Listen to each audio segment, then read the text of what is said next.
যারা B.ed 2022-24 batch, তোমাদের second সেমিস্টারের কোর্স 3-র সেকেন্ড হাফের এখানে যে প্রশ্নগুলো সিলেক্ট করা হয়েছে, প্রত্যেকটা প্রশ্ন কিন্তু খুবই গুরুত্বপূর্ণ। তোমরা কিন্তু ভিডিওটি ভালোভাবে দেখবে, বুঝবে। 2 মার্কসের প্রশ্নগুলো দেখো। 1-এর দাগের কার্যকরী শিক্ষণের দুটি শর্ত উল্লেখ করুন। Mention 2 conditions of effective teaching. 2-এর দাগের প্রশ্ন সমগ্র থেকে অংশের দিকে অগ্রসর হন, ব্যাখ্যা করুন। Proceed from whole to part, explain. 3-এর দাগের প্রশ্ন দেখো, যে কোনো শিক্ষণ মডেলের বাক্য তত্ত্ব কী? What is syntax of any model of teaching. 4 দাগের প্রশ্ন, ক্যামের দুটি অসুবিধা লিখুন, write two demerits of CAM. 5-এর দাগের প্রশ্ন, অনুসন্ধান প্রশিক্ষণ মডেলের দুটি সুবিধা লিখুন, write down two advantages of enquiry training model. 6 দাগের প্রশ্ন, কার্যকরী শিক্ষণ কী? What is effective teaching. 6 দাগের প্রশ্ন, কম্পিউটার সহযোগী শিক্ষণ কী? What is computer assisted instruction. 8 দাগের প্রশ্ন, শিক্ষণের উপায় হিসাবে খেলার দুটি অসুবিধা লিখুন, write down two advantages of games as a way of teaching. 9 দাগের প্রশ্ন, উৎসাহদানের দক্ষতার উপাদানগুলি লিখুন, write the components of reinforcement skill. 10 দাগের প্রশ্ন, প্রোগ্রাম ইনস্ট্রাকশনের দুটি সুবিধা উল্লেখ করুন, mention two advantages of program instruction. 10টা প্রশ্ন রয়েছে, 10টার মধ্যে তোমরা 7টা কমন পেয়ে যাবে, যার মধ্যে তোমাদেরকে কিন্তু 5টা করতে হবে। বুঝতে পেরেছো তোমরা? প্রত্যেকটা প্রশ্ন খুব গুরুত্বপূর্ণ। 10টার মধ্যে তোমরা অবশ্যই 7টা পুরো গ্যারান্টি পেয়ে যাবে, যার মধ্যে তোমাদের 5টা করতে হবে। 5 মার্কসের প্রশ্নগুলো দেখো। 1-এর দাগের প্রশ্ন, শিক্ষণের যে কোনো দুটি নীতির ব্যাখ্যা দিন, discuss any two maxim of teaching. 2-এর দাগের প্রশ্ন, এ ও এম এর ব্যবহারিক প্রয়োগগুলি কী? What are the practical applications of A O M.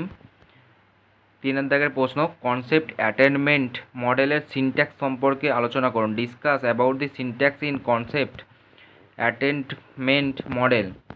4-এর দাগের প্রশ্ন, শিক্ষণের পূর্ব সক্রিয়তা স্তরের বর্ণনা দিন, describe the preactive stage of teaching. 5-এর দাগের প্রশ্ন, শিক্ষণের আন্তঃসক্রিয়তা স্তরের সংক্ষিপ্ত বিবরণ দিন, discuss in brief the interactive stage of teaching.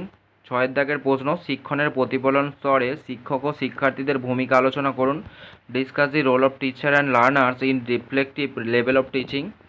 7-এর দাগের প্রশ্ন, শিক্ষার্থীর স্মরণ স্তর ও বোধগম্যতা স্তরে শিক্ষার্থীর ভূমিকা লিখুন, write down the role of learners in memory level of teaching and understanding level of teaching.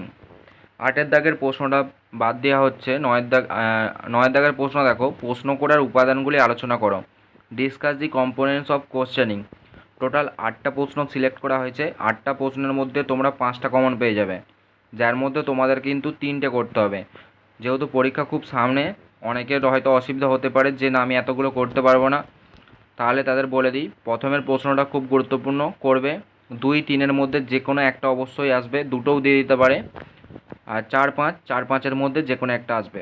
6 অবধি তোমরা করে রাখবে। 6-এর মধ্যে 6টার মধ্যে তোমরা 3টে কমন পেয়ে যাবে, 3 থেকে 4টে কমন পেয়ে যাবে। যদি অসুবিধা হয়, যদি 5টাই কমন চাও, তাহলে টোটাল 8টা প্রশ্ন রয়েছে, 8টা প্রশ্নই করবে।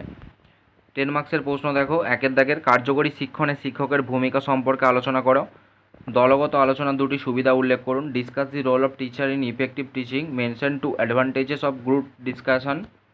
2-এর দাগের প্রশ্ন, ফ্লান্ডার্সের মিথস্ক্রিয়া পদ্ধতি আলোচনা করুন, ডেসক্রাইব ফ্লান্ডার্স ইন্টারাকশন অ্যানালাইসিস। 3-এর দাগের প্রশ্ন, অনুসন্ধান প্রশিক্ষণ মডেল বিষয়ে টিকা লিখুন, write a note on inquiry training model. এবারে 3টে প্রশ্ন সিলেক্ট করা হয়েছে। প্রথমের প্রশ্নটা আসবেই, 100% তোমরা ধরে নাও। প্রথমেরটা দ্বিতীয়টাও দিতে পারে, আবার প্রথমেরটা 3 নম্বরটাও দিতে পারে। 3টে প্রশ্নই খুব গুরুত্বপূর্ণ, তোমাদের যেটা সহজ মনে হচ্ছে সেই দুটো করবে তোমরা। 1 এবং 3 খুব গুরুত্বপূর্ণ, 2-এরটাও খুব গুরুত্বপূর্ণ। 3টের মধ্যে তোমরা 2টো কমন পাবে, 2-3ও দিয়ে দিতে পারে, কিন্তু তোমরা 3টেই করে রাখবে। এখান থেকে পুরো তোমরা 100% কমন পাবে, তোমরা নিশ্চিন্তে থাকো। আর ভিডিওটি ভালো লাগলে অবশ্যই লাইক, শেয়ার এবং সাবস্ক্রাইব করবে।